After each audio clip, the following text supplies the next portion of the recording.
Hi, welcome back. Hope you're doing well. This is your second session looking at the balance sheet of a company. In the previous session, you looked at what a very simple balance sheet looks like.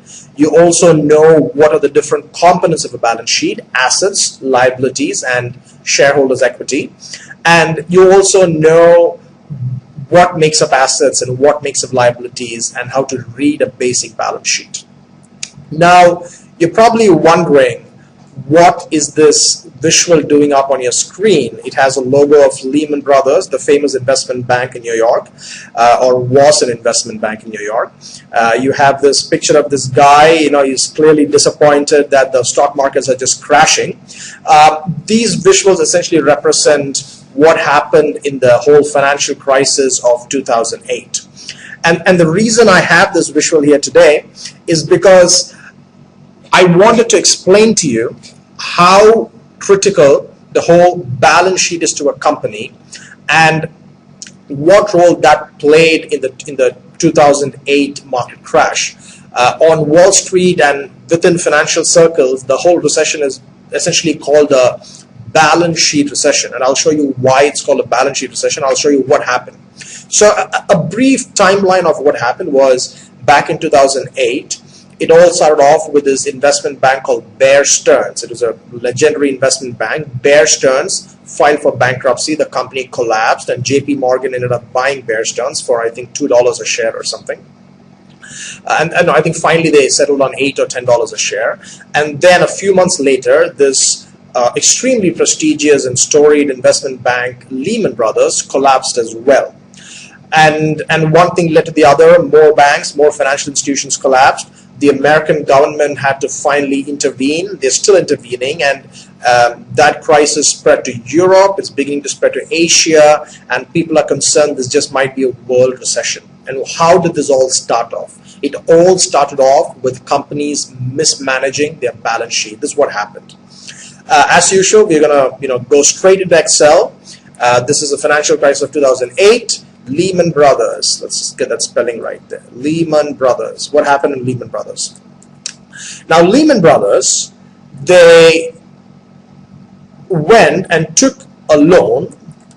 All companies take a loan, so there's nothing wrong with taking a loan.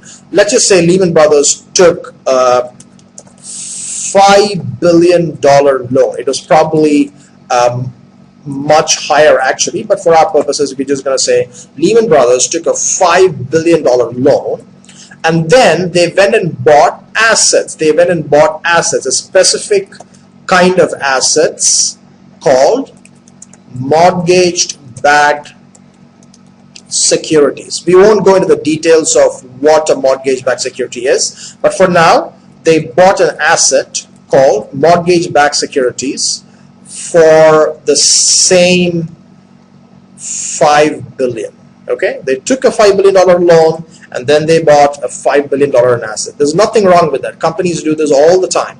Domino's will go and take a loan for 5 crores and they'll go invest it in opening restaurants with 5 crores. Companies do it all the time to grow their business. But in this special case, what happened was, since Lehman Brothers is essentially a trading company and investment bank, they were hoping that this $5 billion in assets will actually grow to 10 billion or 15 billion or 20 billion in a few years, and then they can sell the assets and make a profit of $10-12 billion, and then just pay off this $5 billion loan, and they would still have a net profit of like I don't know, $7-8 billion based on how much profits they actually made.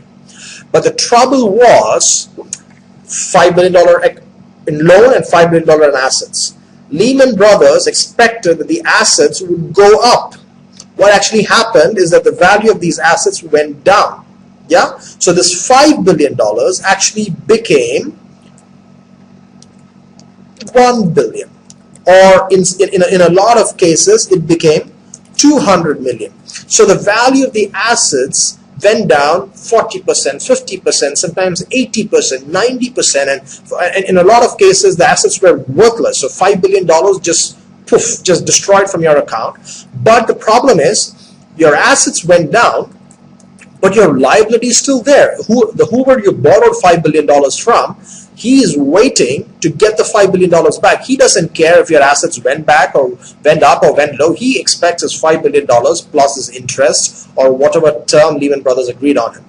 Now, because the assets went down, Lehman Brothers has no money to, it has nothing to sell and make a profit and pay this guy back. So you see, the first thing that's happening here is Lehman Brothers is collapsing because its assets went down.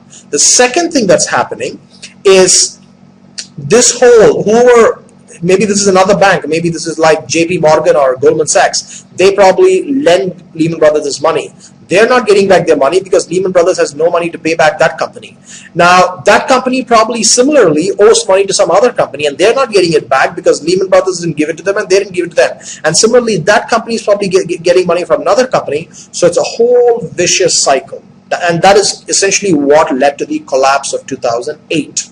Yeah, companies borrowed a lot of money in the hope that they will buy assets and the value of the assets will go up. Or what essentially happened is the value of the assets crashed to $200 million, 10% of the equity.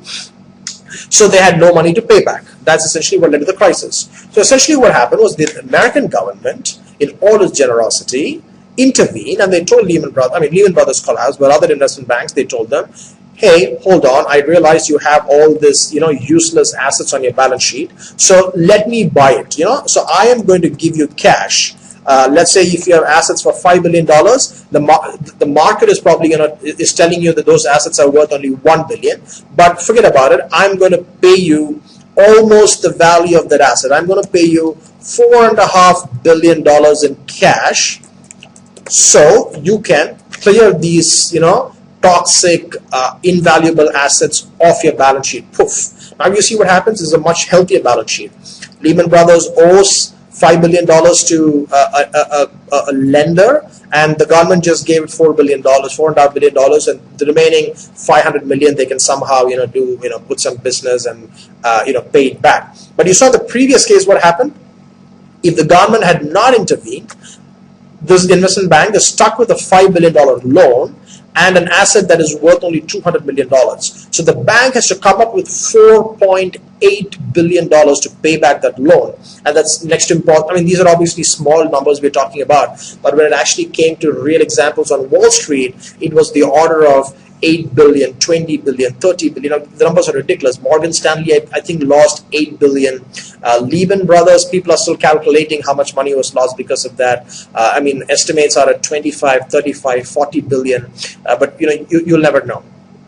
So that's essentially why this was called a balance sheet recession. Okay, this was why this was called a balance sheet recession, because companies, smart people, grossly mismanaged what the value of their assets are going to be at some time in the future.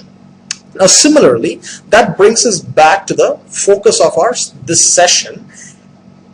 The focus of this session is actually going to be to get into the details of a balance sheet, and we have realized before that the best way to understand a financial statement better is to actually look at a real balance sheet, which we will do by looking at the Dominos balance sheet, and we'll also get familiar with this fundamental basic concept on building a balance sheet called double entry balancing, and we'll go over what both those are, and you'll better understand this whole financial crisis when you're done with this session. So you again remember that going back here, this is your income statement that we built a few classes back.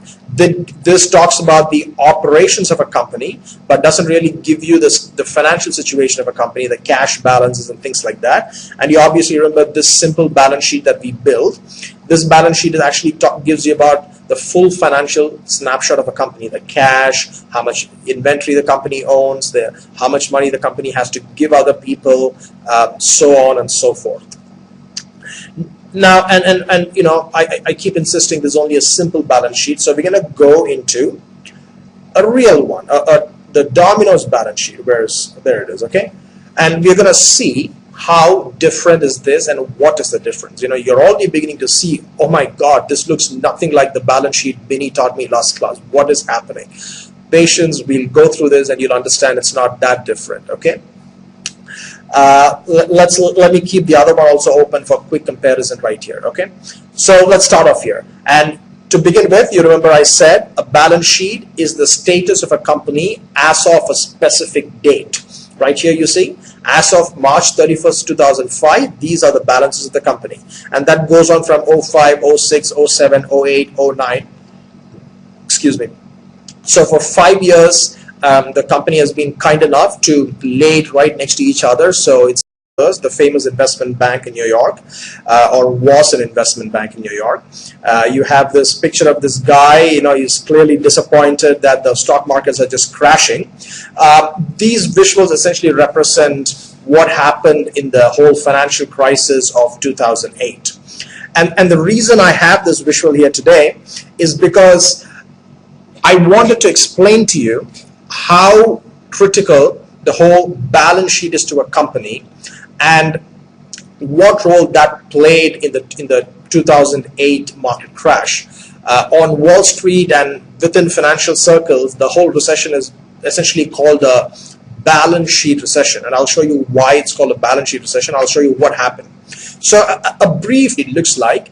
You also know what are the different components of a balance sheet: assets, liabilities, and shareholders' equity. And you also know what makes up assets and what makes up liabilities and how to read a basic balance sheet. Now, you're probably wondering, what is this visual doing up on your screen? It has a logo of Lehman Brothers.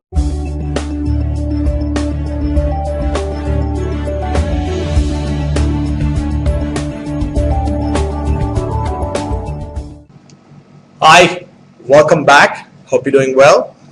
This is your second session looking at the balance sheet of a company. In the previous session, you looked at what a very simple balance sheet timeline of what happened was back in 2008.